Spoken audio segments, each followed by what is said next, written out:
Right after graduate school, I started working as a social worker, and I was working in Brooklyn, in New York, and I saw the plight of those in the inner cities. And now, since then, it's even gotten worse. That was way back in the 70s.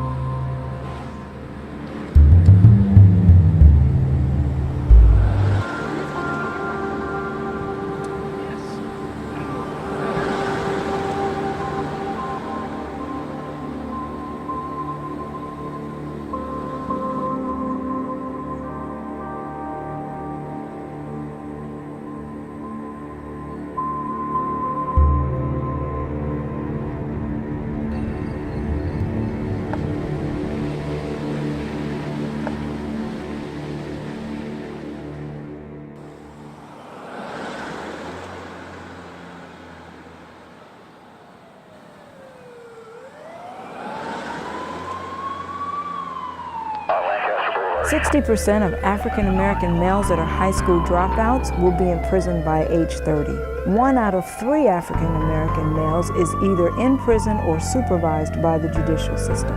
And when it comes to our health and chronic disease, diabetes, hypertension, cancer, I mean, we are the forerunners in many of these areas.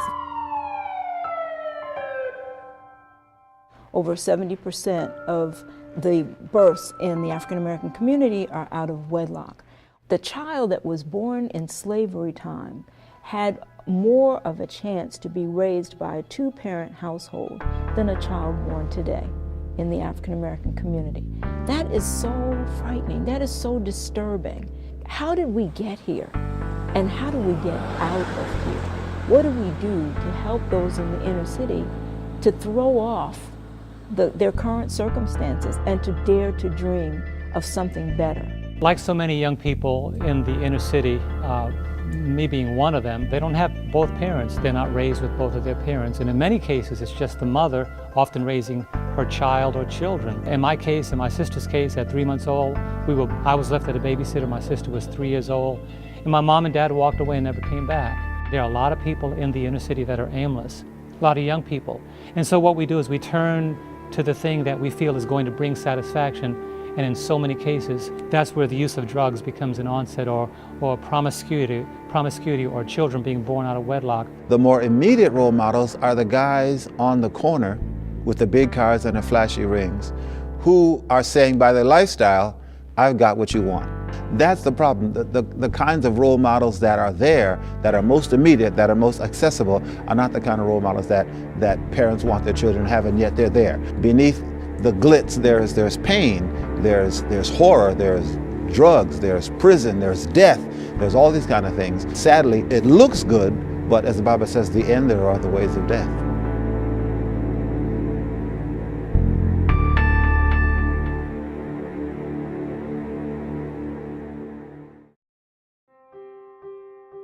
We want to maintain the vision of 3ABN, which is to give the undiluted Three Angels message to the world. And we know that the people in the inner cities are languishing and suffering, and we have a message for them. We have hope for them. And it's Jesus. It's basically Jesus. God is love, and that's what we want to teach, that God is love. And how does that play out in everyday life? I want to be able to, again, give practical applications to the gospel. And that's what Dare to Dream is going to do. Hi, my name's Cassio Jones, and you're watching Action for Life.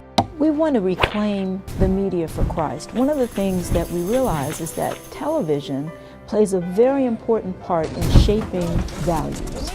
And so Satan is using television to shape the values of those in our inner cities and suburbia, just everywhere.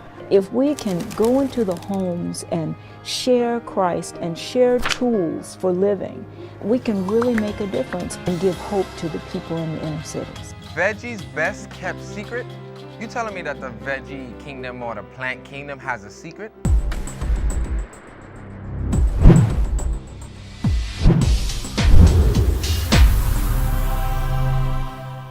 Sonia Carson had a problem.